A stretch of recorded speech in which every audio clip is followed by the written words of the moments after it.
আব্দুল্লাহ ইবনে আব্বাস রাদিয়াল্লাহু তাআলা আনহু বলেন, কোন নেককার বান্দা যদি দুনিয়ার থেকে বিদায় গ্রহণ করে,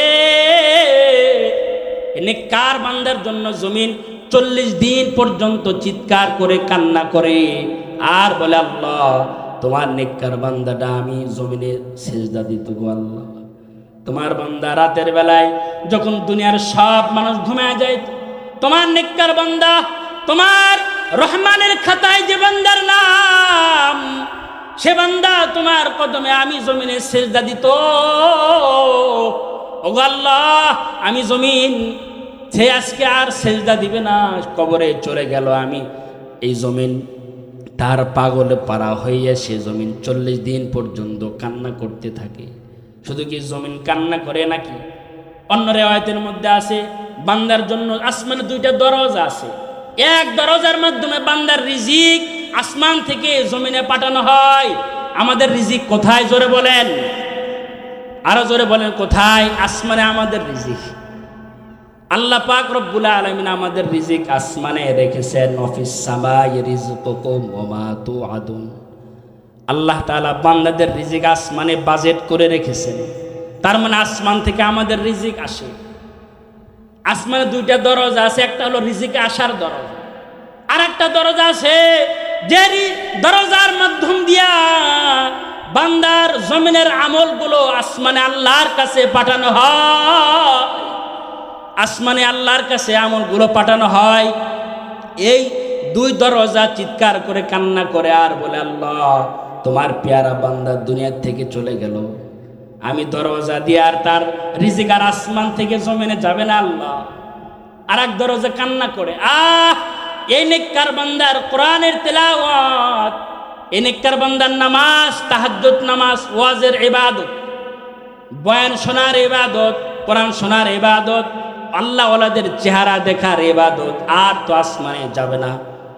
এই আসমানের দরজা চিৎকার করে কান্না করতে থাকে নেককার বান্দার জন্য।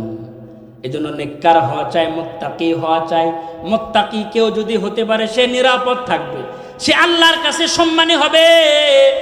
আল্লাহর কাছে দামি হইতে চাইলে নেককার হতে হবে, মুত্তাকি হতে হবে। ইন্না আকরামাকুম ইনদাল্লাহি আতকাকুম। আল্লাহ পাক বলেন, আমার কাছে কেউ যদি দামি হতে চায়, সম্মানী হতে চায়, সে যেন মুত্তাকি হয়ে যায়, সে যেন আমি আল্লাহরে ভয় করনেওয়ালা হয়ে যায়। আল্লাহর কাছে দামি হয় তাকওয়ার মাধ্যমে। দুনিয়ার মানুষের কাছে দামি হয় টাকার মাধ্যমে, সুন্দর চেহারার মাধ্যমে, ক্ষমতার চেয়ারের মাধ্যমে। আর রব্বুল আলামিনের কাছে দামি হয় তাকওয়ার মাধ্যমে। যে যত বড় মুত্তাকি সে আল্লাহর কাছে তত দামি। সুবহানাল্লাহ। আল্লাহর নবী সরওয়ারে দো আলম সাল্লাল্লাহু আলাইহি ওয়াসাল্লাম তার চাচা খাজা আবু তালেবকে কালেমার দাওয়াত দিয়েছেন। মৃত্যুর আগেও আল্লাহর নবী তাকে কালেমার তালকিন করতেছেন। আল্লাহর রসুল বলেন, চাচা আপনি কালেমা পড়েন। খাজা আবু তালেব কালেমা পড়ে না, অন্য অন্য গল্প করে কিন্তু কালেমা পড়ে না। আল্লাহর রসুল বলেন, চাচা কালেমা পড়েন। কালেমা পড়লে আপনার ঠিকানা হবে জান্নাতে। কালেমা কেউ যদি না নিয়ে কবরে যায় তার ঠিকানা হয় জাহান্নামে। আর যে কালেমার সিল লাগায়া কবরে যায় তার ঠিকানা হয় জান্নাতে। আল্লাহর রসুল বলেন, চাচা কালেমা পড়েন। খাজা আবু তালেব কালেমা পড়েন না। বারবার আল্লাহর রসুল বলে কালেমা পড়ে না। ইন্তেকাল হয়ে গেল, আল্লাহ নবী পেরেশান হয়ে গেলেন। আল্লাহ নবী কান্না শুরু করেছেন। আল্লাহ তাআলা আসমান থেকে আয়াতে কারিমা পাঠিয়ে দিয়েছে, ইন্নাকা লা তাহদি মান আহবাবতা ওয়ালাকিন্নাল্লাহা ইয়াহদি মান ইয়াশা। ওগো হাবিব আমার, আপনি যাকে মহব্বত করবেন, আপনি যাকে ভালোবাসবেন তাকে হেদায়েত দিতে পারবেন না। আপনি যাকে চাবেন তাকে হেদায়েত দিতে পারবেন না। আমি আল্লাহ যারে চাবো তাকে আমি হেদায়েত দান করব।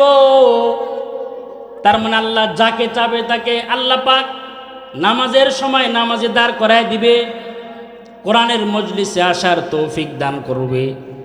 আমাদের চিন্তা করা দরকার, আমি কি আল্লাহর পছন্দের বান্দা হলাম নাকি? যদি আল্লাহর পছন্দের বান্দা হতে পারি, হতে চাই, তাহলে আমাকে কোরআনুল কারীমের মজলিসে আসতে হবে এবং বসতে হবে। এখানে আসলেই আল্লাহর পছন্দের বান্দা হওয়া যাবে। কারণ পুরা দুনিয়াব্যাপী গুনার পরিবেশ বেশি। এগুলো মজলিস হলো কোরআন শেখার, কোরআন শোনার, ইমান তাজার মজলিস। ঠিক কিনা জোরে আওয়াজে বলেন? এখানে আসলে ইমান তাজা হবে। কারণ কোরআন শুনবে তো তার ইমান বাড়বে। ইমান বাড়বে কোরআনের আওয়াজ শুনলে। পুরা দুনিয়ার মধ্যে গুনার পরিবেশ, কিন্তু এই সকল মজলিস আজকে আমাদের মুফতি সাহেব হুজুর আমাদের জন্য কোরআনের আওয়াজের আলোচনার, কোরআনের আলোচনার মজলিস উনি ব্যবস্থা করেছেন। কারণ কোরআন শুনলে মানুষের ইমানের ভিতরে ইমান বৃদ্ধি হবে, ইমান বাড়বে, নামাজি হবে, মুত্তাকি হবে কোরআন শুনলে। এই জন্য আমরা এখনো যারা আছি, অনেক বড় বড় ওলামায়ে কেরাম আসছেন। মুফতি ওলিউল্লাহ সাহেব দামাত বরকাতুহুম রুমে আছেন, অল্প সময়ের ভিতরে আসবেন। তাদের চেহারা দেখলেও তো আল্লাহ পাক সগীরা গুনাহগুলো মাফ করে দিবে। বড় বড় ওলামায়ে কেরাম আসছেন। এখানে আসেন, বরকত উঠান। বরকতের মাধ্যমে আপনার জিন্দেগির পরিবর্তন আসবে। মুহতারাম হাজিরিন, এই যে পুরা পরিবেশটা গুনার পরিবেশ, আর এই গুনার প্রতি মানুষকে উদ্বুদ্ধ করে চারটি জিনিস। চারটি কারণে মানুষ গুনাহ করে। এক নাম্বার কারণ হলো, মানুষ যখন গুনাহ করে তো মনে করে যে আমি যে গুনাহ করি, আমার এই গুনার চিত্র কেউ দেখে না, কেউ দেখতেছেন না, এ কারণে মানুষ গুনাহ করে। এ কারণে যখন মানুষ অপরাধ করে, ডানে তাকায়, বামে তাকায়, সামনে পিছনে তাকায়। মানুষ গুনাহ করার সময় ডানে তাকায়, বামে তাকায়, কেউ আমাকে দেখলো কিনা, কিন্তু সে বোঝে না যে আমার দুনিয়ার কোনো মানুষ না দেখলেও আমার আল্লাহ আমাকে দেখবে। ইন্না রাব্বাকা লাবিল মিরসাদ, আল্লাহ তাআলা সতর্ক দৃষ্টি বান্দার প্রতি দিয়েছেন। বান্দাকে আল্লাহ পাক রব্বুল আলামিন 24 ঘন্টা দেখতেছেন। এমন একটা সেকেন্ড নাই যে বান্দা আল্লাহর দৃষ্টির বাহিরে চলে যাবে, এমন কোন শক্তি বান্দার নাই। আল্লাহ তাআলা বান্দাকে দেখে। এই ফিকির যদি আমাদের ভিতরে না আসে যে আমার মাওলা আমাকে দেখবে, তাহলে আমার গুনার কাজ আমার জন্য সহজ হয়ে যায়। আর যদি এই ফিকির যদি আমরা দিলের মধ্যে বসাইতে পারি যে আমার দুনিয়ার কোনো মানুষ আমার এই অপরাধ না দেখলেও একজন আছেন, আমার আল্লাহ, তিনি আমাদেরকে দেখতেছি। মিরসাদ মানে মুফাসসিরিন কিরামগণ লেখেন, যখন কোনো মানুষ কোনো শিকারে, যখন কোনো শিকারী বস্তুর দিকে যখন তীর তাক পড়ে, এমন মনোবেশন হয় যে অন্য কোনো সাইডে সে তাকায় না, এমনকি সে শ্বাসও বন্ধ করে ফেলে, শিকারের দিকে এত মনোযোগী হয়। তো মুফাসসিরিন কিরামগণ বলেন, আল্লাহ পাক রব্বুল আলামিন এরকম ভাবেই বান্দার দিকে সর্বক্ষণ তাকায় আছে, বান্দা যেন এটা না ভাবতে পারে যে আমার আল্লাহ আমাকে দেখতেছেন না। তার মানে আমরা যদি এটা দিলের মধ্যে সেটিং করতে পারি যে আমার আল্লাহ আমাকে দেখতেছেন, তাহলে আমার আপনার মাধ্যমে গুনাহ সম্ভব না। ঠিক কিনা জোরে আওয়াজে বলেন? আমরা মনে করি কেউ দেখে না, গুনাহ করে ফেলি, কেউ দেখবে না, আমরা গুনার কাজে অংশগ্রহণ করি। এজন্য তো আমাদের আকাবের বলেন, আল্লাহ তাআলা আমাকে ইলহামের মাধ্যমে আমাকে আল্লাহ পাক জানায় দিয়েছেন। আমাকে আল্লাহ পাক বলে, এই আল্লাহর ওলি, এই আমার বান্দা, আমার বন্ধু, তুমি মানুষকে জানায় দাও। মানুষ যখন গুনাহ করে জানালা লাগায়, জানালা বন্ধ করে দেয়, দরজা বন্ধ করে দেয়। আমার বান্দাগুলা দুনিয়ার মানুষ থেকে, দৃষ্টি থেকে বাঁচার জন্য জানালা বন্ধ করলো, দরজা বন্ধ করলো। আমি আল্লাহ যে দেখি, আমি আল্লাহর দেখার জানালা দরজা তো সে বন্ধ করতে পারবে না। আমি আল্লাহ তো সব সময় আমি আমার বান্দাকে দেখতেছি। এই ফিকির আমাদের মধ্যে নাই, কিন্তু আগের যুগের ছোট ছোট বাচ্চাদের মধ্যে ফিকির ছিল। ওই যে আল্লাহর পেয়ারা বান্দা, ছোট্ট বাচ্চা, নাবালেগ মাসুম, তার দিলের মধ্যেও এটা গেঁথে গেছে যে আমার আল্লাহ আমাকে দেখে। বাবার হাত ধরে বাজারে যাইতেছে,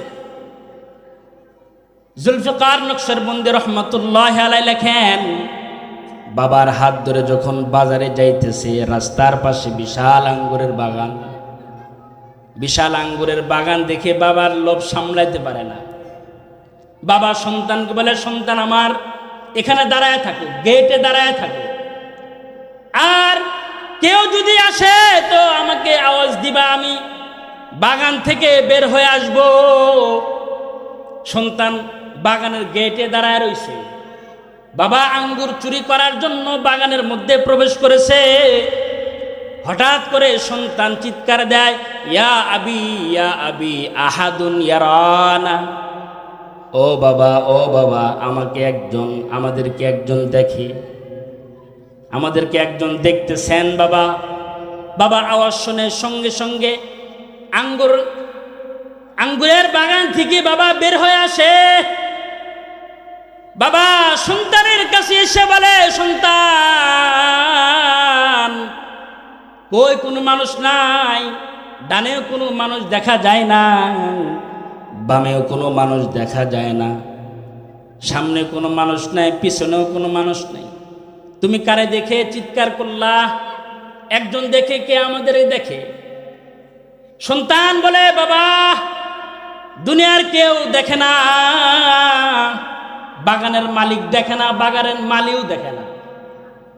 দুনিয়ার কোন মানুষ না দেখলেও তোমার আমার মালিক আল্লাহ তো দেখতেছেন। সুবহানাল্লাহ বলেন।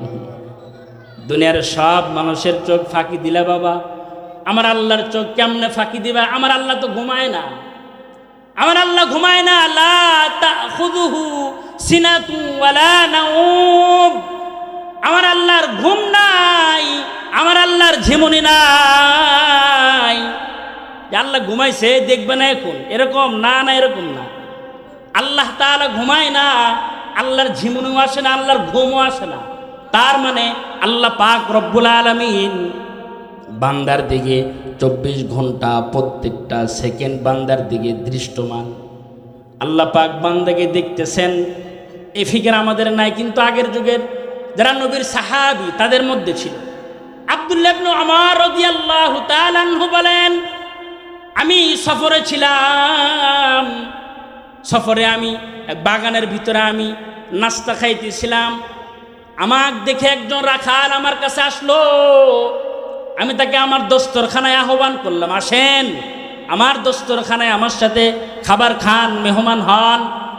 রাখাল বলে, না না, আমি খাইতে পারবো না, আমি রোজাদার, আনা সাইমুন। আল্লাহু আকবার, জোরে বলেন। রাখাল বলে, আমি আনা সাইমুন, আমি রোজাদার, আমি রোজা রাখছি। আব্দুল্লাহ ইবনে উমর রাদিয়াল্লাহু তাআলা আনহু কল্পনা করে, কিরে মরুভূমির মধ্যে অনেক রোগ, উত্তপ্ত রোদের মধ্যে সে কিভাবে রোজা রাখে?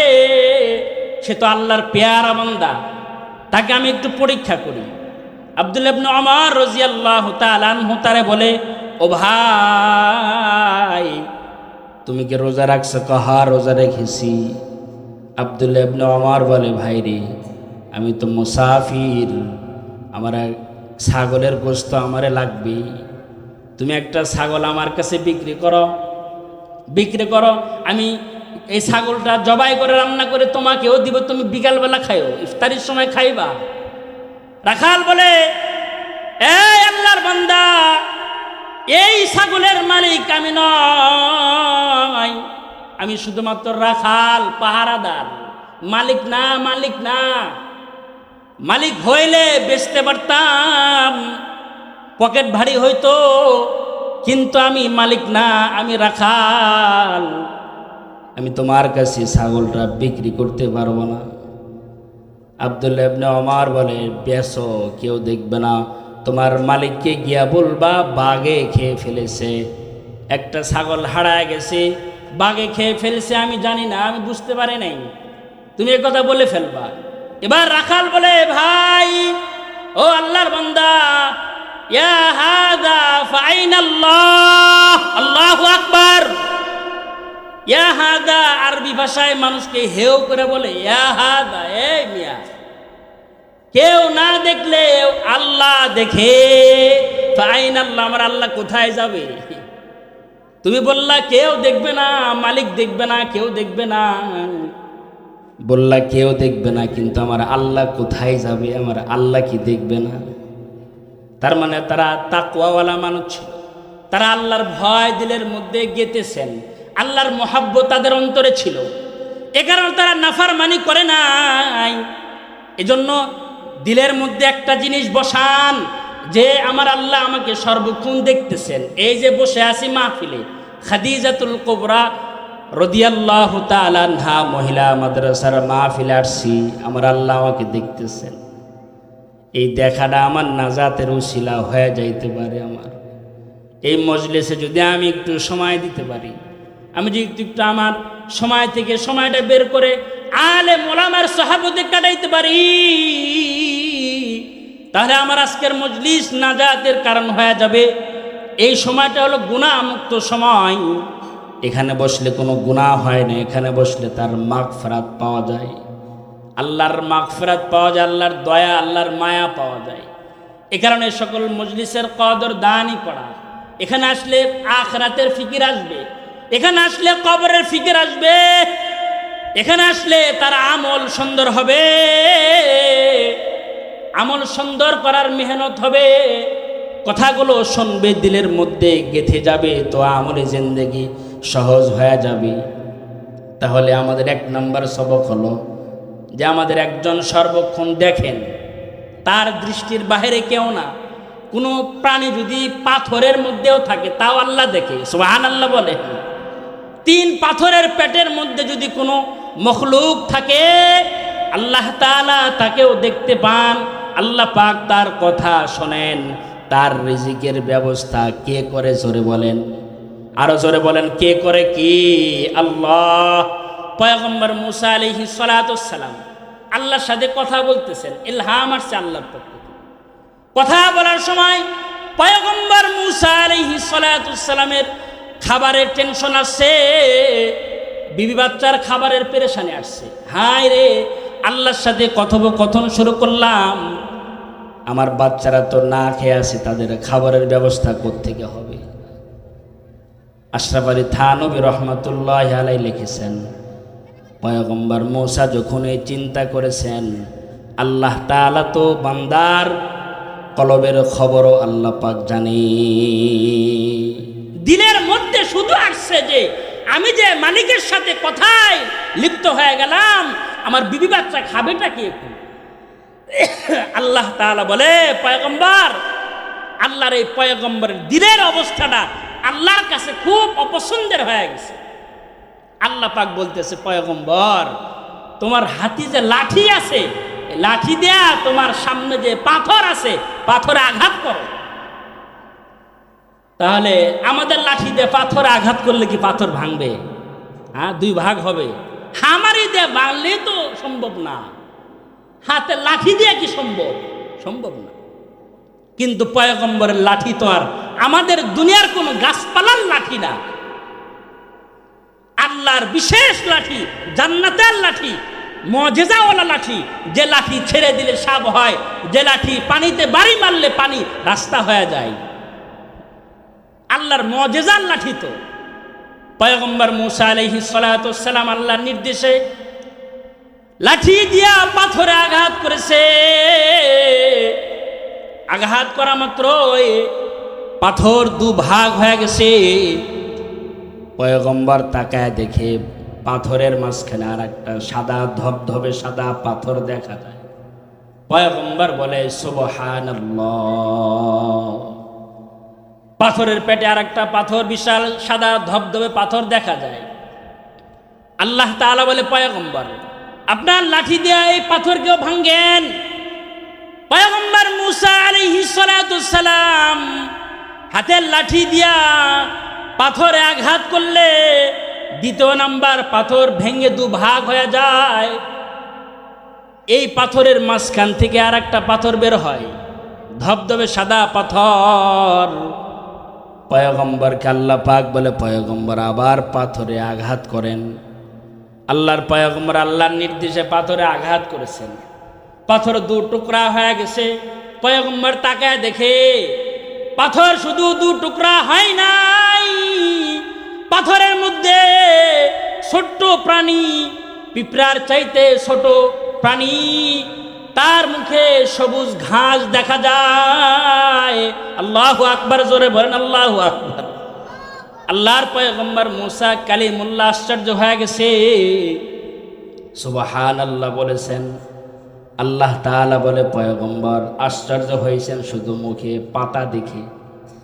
3 পাথরের পেটের মধ্যে সাদা একটা ছোট্ট প্রাণীর মুখে সবুজ ঘাস দেখে আপনি আশ্চর্য হয়েছেন।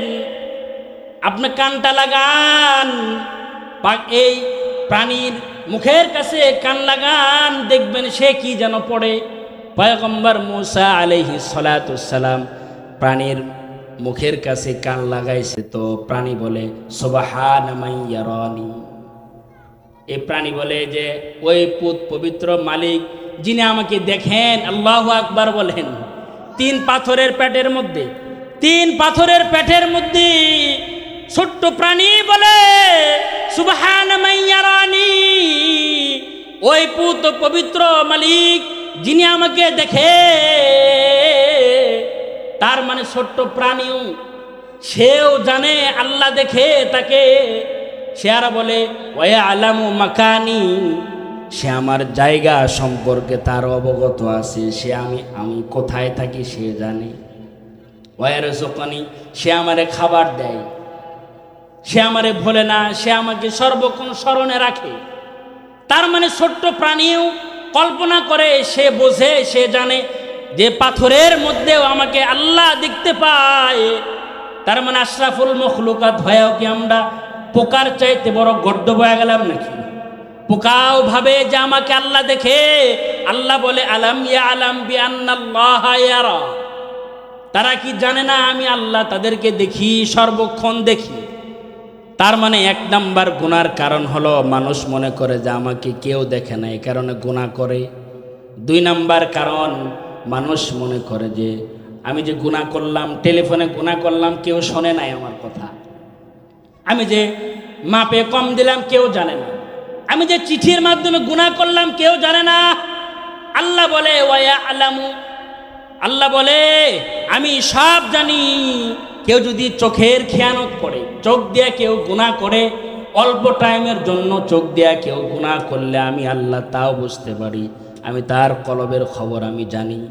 তার মানে আল্লাহ পাক সব কিছু জানেন। 3 নাম্বার কারণে মানুষ গুনাহ করে, তা হলো মানুষ মনে করে আমি একা, আমার পাশে কেউ নাই, আমার সন্তান নাই, আমার বিবি নাই, আমার ভাই নাই, আমার বোন নাই। এ কারণে মানুষ গুনাহ করে। আল্লাহ বলেন কেউ না থাকলেও আমি আল্লাহ তোর পাশে কিন্তু আমি আছি। সুবহানাল্লাহ বলেন। হুয়া মাআকুম আইনা মা কুনতুম, তোমার কাছে আমি আল্লাহ আছি, সর্বক্ষণ আমি আল্লাহ আছি। আল্লাহ পাক অন্য আয়াতে বলেন আমি বান্দার সাহার রগের চাইতে আমি বান্দার কাছে আছি। আল্লাহু আকবার, জোরে বলেন। তার মানে আল্লাহ তাআলা বান্দার কাছে থাকে, বান্দার কাছেই থাকেন, সর্বক্ষণ বান্দার কাছেই আছেন। তার মানে গুনার সময় এ কল্পনা করার কোনো অপশন নাই যে আমার পাশে কেউ নাই। দুনিয়ার কেউ না থাকলেও, বিবি না থাকলেও, সন্তান না থাকলেও কিন্তু আছেন একমাত্র আমার আপনার রব আল্লাহ। আল্লাহ আমাদের সাথে আছেন সর্বক্ষণ, আমার আল্লাহ আমাদের কাছে আছেন। এগুলো হলো যদি এই ফিকির যদি দিলের ভিতরে জায়গা পায়, তাহলে বান্দার গুনাহ করা অসম্ভব হয়ে যাবে, গুনার কাজ করতে পারবে।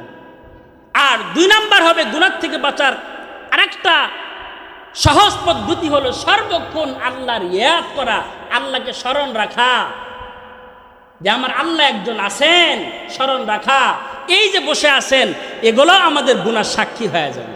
এই জমিনে বান্দার গুনার সাক্ষী হবে যদি জমিনে কেউ দাঁড়ায় গুনার কাজ করে। ইয়াউমাইদিন তুহাদ্দিসু আখবারাহা, আল্লাহ পাক বান্দার সকল কর্মকাণ্ডের 4 সাক্ষী সর্বক্ষণ আল্লাহ পাক রাখছেন। 1 নাম্বার সাক্ষী হলো বান্দার আমলনামা। বান্দা যা কিছু করবে সব কিছু আমলনামার ভিতরে লেখা হবে। কিরামান কাতিবিন, 2 বুজুর্গ, 2 সম্মানী ফেরেশতা আছেন, 2 জন আমাদের সব কর্মকাণ্ড লিখতেছেন। 1 নাম্বার সাক্ষী আমাদের আমলনামা। দুই নাম্বার সাক্ষী হলো আমাদের জমিন, যে জমিনে দাঁড়ায় আমরা গুনার কাজ করি। তার মানে খাদিজাতুল কুবরা মহিলা মাদ্রাসায় এসে বয়ান শুনতেছেন, ওলামায়ে কেরামের চেহারা দেখবেন, এই জমিন আপনার হাসরের ময়দান আপনার পক্ষে বলবে, আল্লাহ তোমার বান্দা আমি জমিনে বসে তোমার কোরআনের আলোচনা শুনেছে। যে যুগে কোরআনকে আঘাত করা হয়, কোরআনকে পদপিষ্ট করা হয়, এই সময় তোমার হাবিবের যোগ্য উম্মত, তোমার বান্দারা আমি জমিনে বসে বসে কোরআনের আওয়াজ শুনেছে, কোরআনের আলোচনা শুনেছে। ইয়াউমাইদিন তুহাদ্দিসু আখবারাহা, জমিন হাসরের ময়দানে সব খবর বলে দিবে। সুবহানাল্লাহ বলেন।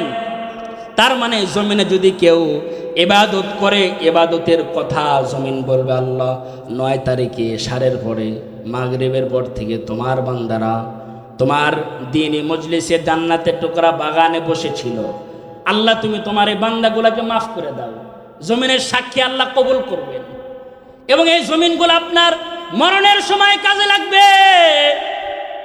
হাদিস শরীফ আছে, যখন মালাকুল মউত যখন কোনো দিনদার নেককার বান্দা মুত্তাকি বান্দার জান বের করে, তখন সব জমিনগুলো, যে জমিনে সে নামাজ পড়েছে, যে জমিনে বসে কোরআন তেলাওয়াত করেছে, যে জমিনে আল্লাহর হুকুম বাস্তবায়ন করেছে, এই জমিনগুলো মালাকুল মউতের সামনে গিয়া বলে, এই মালাকুল মউত ভাই, হাদা আব্দুল্লাহ ওয়া হুয়া মুমিন, এটা কিন্তু আল্লাহর বান্দা, সে কিন্তু মুমিন, তার জানটা তুমি আস্তে বের করবা, কষ্ট দিবা না। জমিন তার মরণের সময় তার জন্য সুপারিশ করবে, কারণ জমিন তার পাগল, কারণ জমিনে বসে বসে সে নাফরমানি করে নাই, জমিনে বসে কোরআনের অপমাননা করে নাই, জমিনে বসে সে আল্লাহর কোরআন তেলাওয়াত করছে, জমিনে আল্লাহর কদমে সেজদা দিয়েছে, এ কারণে জমিন তার পক্ষে সাক্ষী দিবে। আর যদি জমিনে হেঁটে হেঁটে গুনাহ করে, জমিন বলবে, আল্লাহ তোমার নাফরমান, এই নাফরমান বান্দাকে ধরো, আমি জমিনে বসে তোমার নাফরমানি করেছে, আয় আল্লাহ আমি জমিনে বসে তোমার অপছন্দের কাজ করেছে, আমি জমিন তোমার কাছে বিচার দিলাম, তুমি তোমার এই বান্দার নাফরমানের বিচার তুমি করবা। এই জমিনে চিৎকার করতে থাকে। নেককার যদি কোনো মুত্তাকি মারা যায়, আব্দুল্লাহ ইবনে আব্বাস রাদিয়াল্লাহু তাআলা আনহু বলেন, কোন নেককার বান্দা যদি দুনিয়ার থেকে বিদায় গ্রহণ করে,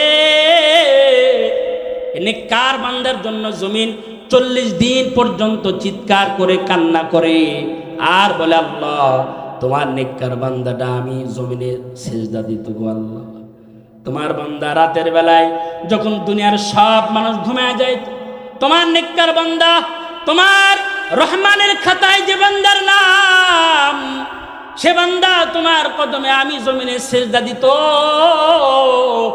ওগো আল্লাহ আমি জমিন, সে আজকে আর সিজদা দিবে না, কবরে চলে গেল, আমি এই জমিন তার পাগলে পারা হইয়া সে জমিন 40 দিন পর্যন্ত কান্না করতে থাকে। শুধু কি জমিন কান্না করে নাকি? অন্য রিওয়ায়াতের মধ্যে আছে, বান্দার জন্য আসমানে 2টা দরজা আছে, এক দরজার মাধ্যমে বান্দার রিজিক আসমান থেকে জমিনে পাঠানো হয়। আমাদের রিজিক কোথায় জোরে বলেন, আরো জোরে বলেন কোথায়? আসমানে আমাদের রিজিক। আল্লাহ পাক রব্বুল আলামিন আমাদের রিজিক আসমানে রেখেছেন। নফিস সামাই রিজকুকুম ওয়া মা তুআদুন। আল্লাহ তাআলা বান্দাদের রিজিক আসমানে বাজেট করে রেখেছেন। তার মানে আসমান থেকে আমাদের রিজিক আসে। আসমানে 2টা দরজা আছে, একটা হলো রিজিক আসার দরজা, আর একটা দরজা আছে যে দরজার মাধ্যম দিয়া বান্দার জমিনের আমলগুলো আসমানে আল্লাহর কাছে পাঠানো হয়। আসমানে আল্লাহর কাছে আমলগুলো পাঠানো হয়। এই 2 দরজা চিৎকার করে কান্না করে আর বলে, আল্লাহ তোমার পেয়ারা বান্দা দুনিয়া থেকে চলে গেল, আমি দরজা দিয়ে আর তার রিজিক আর আসমান থেকে জমিনে যাবে না আল্লাহ। আর এক দরজা কান্না করে, এই নেককার বান্দার কোরআনের তেলাওয়াত, এই নেককার বান্দার নামাজ, তাহাজ্জুদ নামাজ, ওয়াজের ইবাদত, বয়ান শোনার ইবাদত, কোরআন শোনার ইবাদত, আল্লাহওয়ালাদের চেহারা দেখার ইবাদত আর তো আসমানে যাবে না। এই আসমানের দরজা চিৎকার করে কান্না করতে থাকে নেককার বান্দার জন্য। এজন্য নেককার হওয়া চাই, মুত্তাকি হওয়া চাই। মুত্তাকি কেউ যদি হতে পারে সে নিরাপদ থাকবে, সে আল্লাহর কাছে সম্মানী হবে। আল্লাহর কাছে দামি হইতে চাইলে নেককার হতে হবে, মুত্তাকি হতে হবে। ইন্না আকরামাকুম ইনদাল্লাহি আতকাকুম।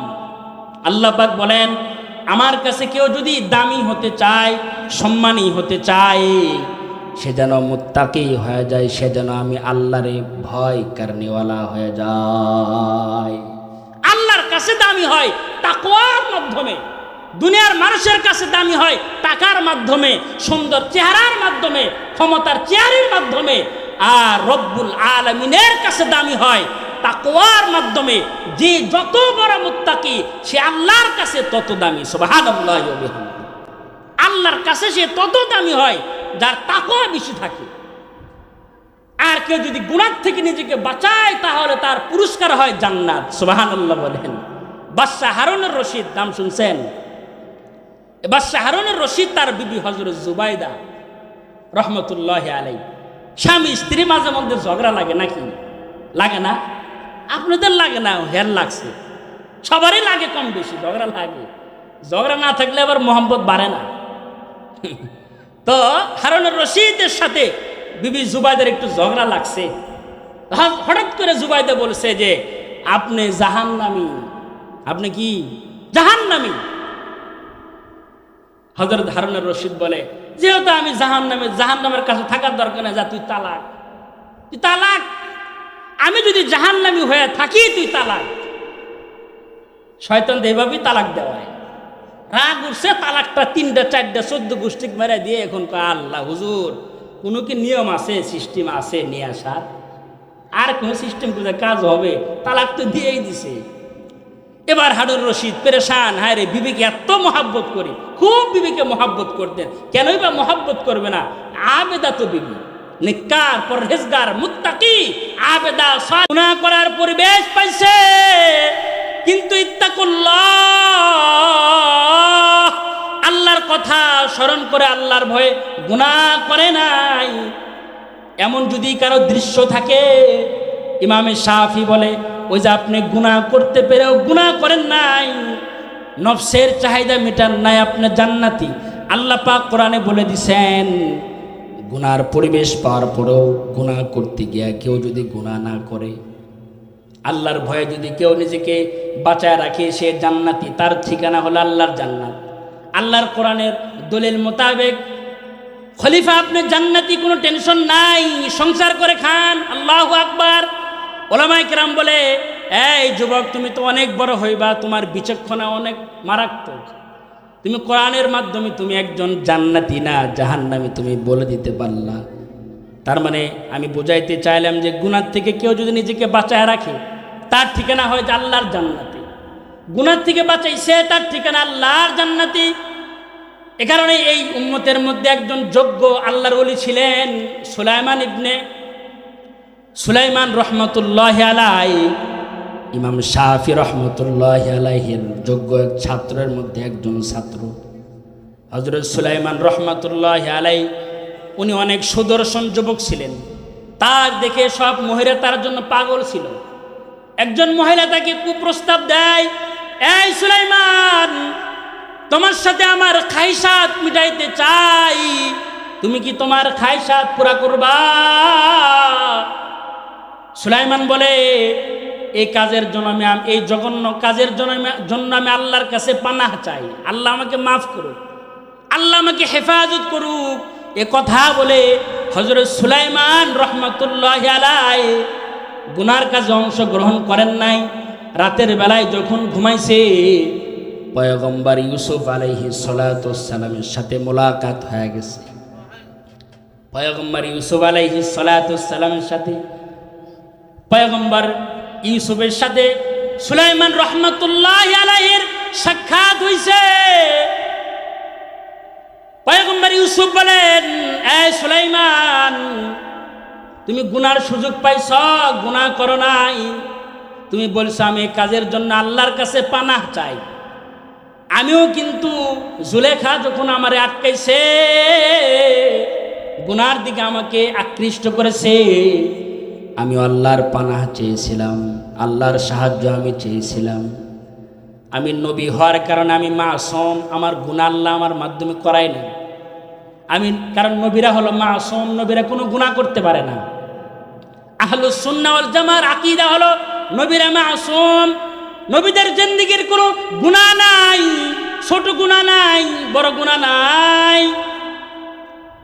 পয়গম্বর ইউসুফ বলেন, আর তুমি তো নবী না, তুমি একটা সাধারণ উম্মত, মুহাম্মাদুর রাসূলুল্লাহর উম্মত, তুমি গুনাহ করো নাই। আল্লাহ তাআলা তোমাকে জান্নাত দান করবে গুনাহ থেকে বাঁচার কারণে, তোমাকে আমি ধন্যবাদ জানাই। সুবহানাল্লাহ বলেন। গুনার পুরস্কার হলো গুনাহ থেকে নিজেকে হেফাজত করার পুরস্কার। পয়গম্বরের সাথে স্বপ্ন যুগের সাক্ষাৎ নসিব হয়ে গেছে, কিন্তু আমাদের মধ্যে তো এই ফিকিরে নাই যে আমরা আল্লাহরে ভয় করি। আল্লাহর ভয় আমাদের বিন্দু পরিমাণ আমাদের অন্তরের মধ্যে নাই, মা বোনদের মধ্যেও নাই। কিন্তু আগের যুগের মা বোনদের মধ্যে আল্লাহর ভয় দিলের মধ্যে ভাবে তারা লালন করেছে। রাত যখন গভীর হয়ে গেছে, আল্লাহর ভয়ে কান্না শুরু করছে। রাবিয়াতুল বসরি রহমাতুল্লাহি আলাইহি, আল্লাহর একজন পছন্দের বান্দির নাম, আল্লাহর পছন্দের বান্দি, তিনি রাত ভর নামাজ পড়তেন। রাত হইলে সুন্দর করে সেজে পোশাক পরে সুগন্ধি লাগায় আল্লাহর কদমে জায়নামাজ বিছায়া নামাজে দাঁড়াইতেন। আর যখন তাহাজ্জুদের টাইম হইতো, শেষ রাত্রি সুবহ সাদেক, রাতের বেলায় গভীর রজনীতে আল্লাহর কাছে দোয়া করতেন।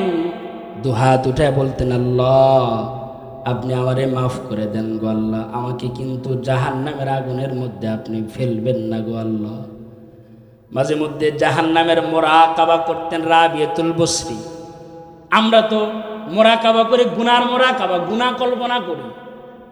আর রাবিয়াতুল বসরি রহমাতুল্লাহি আলাইহি গুনার চিন্তা না, আল্লাহর জাহান্নামের মুরাকাবা করতেন।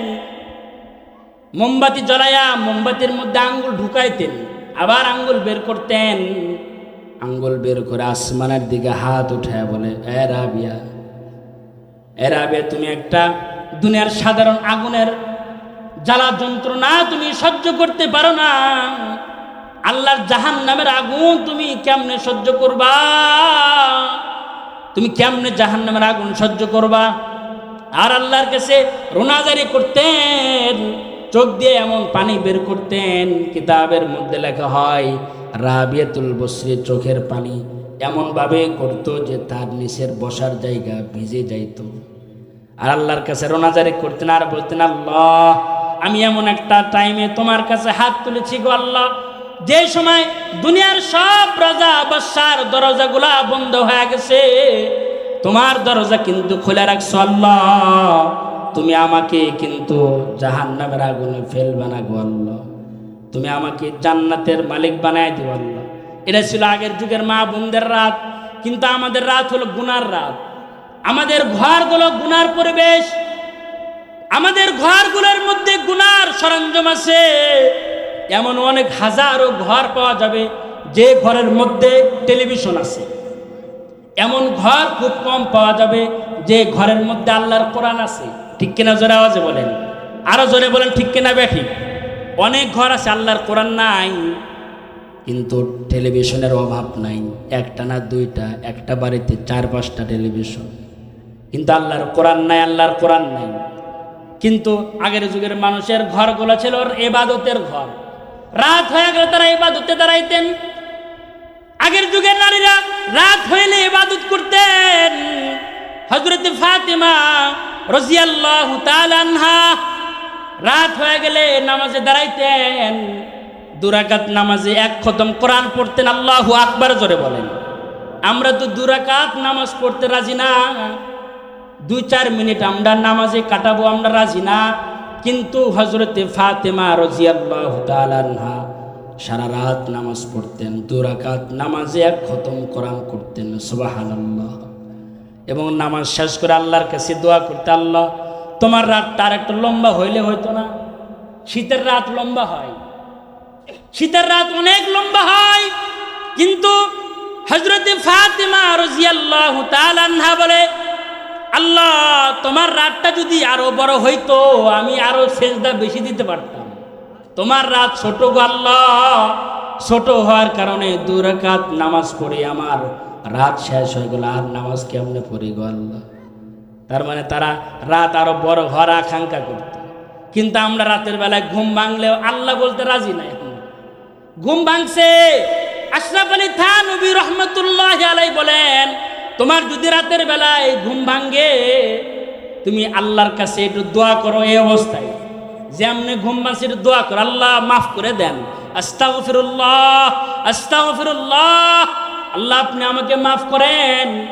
তুমি এটা যদি আল্লাহর কাছে বলতে পারো, আল্লাহ তাআলা তোমার জিন্দেগির গুনাহ খাতা আল্লাহ মাফ করে দিবেন। এজন্য গুনাহমুক্ত জীবন চাই, তাকওয়া দিলের মধ্যে আমাদের রাখতে হবে। তাকওয়া যদি আমরা রাখি আমাদের গুনাহ খাতা হবে না। আমরা তো কোনো পেরেশানিও আমাদের নাই, আমাদের কিন্তু মরণ হবে একদিন, আমাদের বিচার হবে। বিচার কায়েম করবেন আল্লাহ।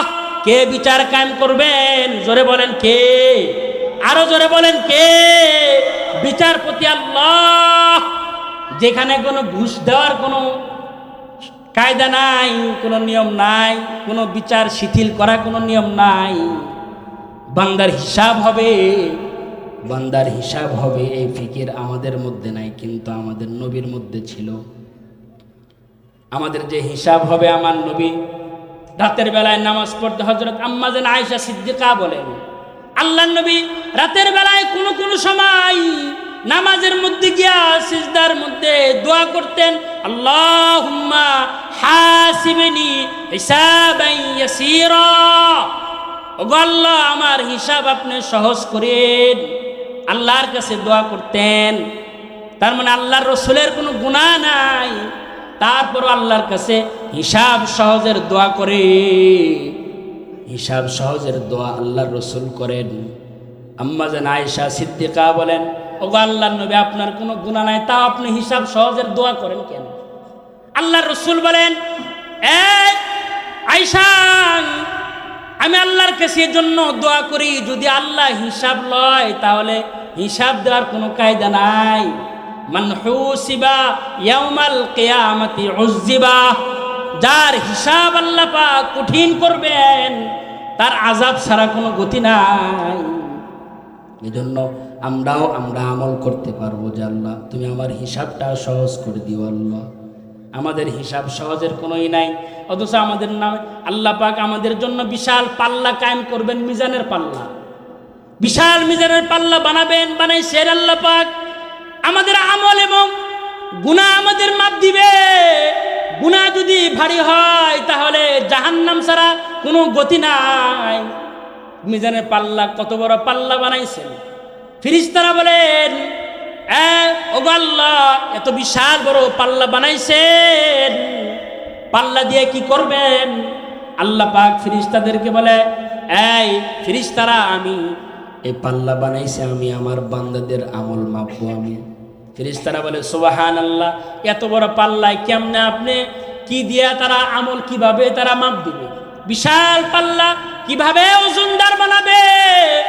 আল্লাহর রাসূল বলেন, আল্লাহ তাআলা ফেরেশতাদেরকে বলেছেন, এই ফেরেশতারা আমার বান্দার যদি কালেমা পড়ে লা ইলাহা ইল্লাল্লাহ মুহাম্মাদুর রাসূলুল্লাহ, কেউ যদি কালেমা পড়ে, আর এই কালেমা যদি এক পাল্লায় দেওয়া হয়, আর যদি মিজানের পাল্লা এক পাল্লা যদি কালেমা উঠায় দেওয়া হয়, তাহলে আল্লাহর কাছে মিজানের পাল্লা কালেমার পাল্লা বড় ওজনদার হয়ে যাবে। মিজানের পাল্লা ওজনদার হয়ে যাবে যদি এক পাল্লায় কালেমা উঠায় দেওয়া হয়। তাহলে এত বিশাল বড় পাল্লা বানাইছেন, বান্দার আমল আল্লাহ পাক ওজন করবেন, মাপ দিবেন। তো এই আমল যদি আমরা মিজানের পাল্লা ভারী করতে চাই, আমলের দরকার আছে কিনা বলেন? আছে কিনা?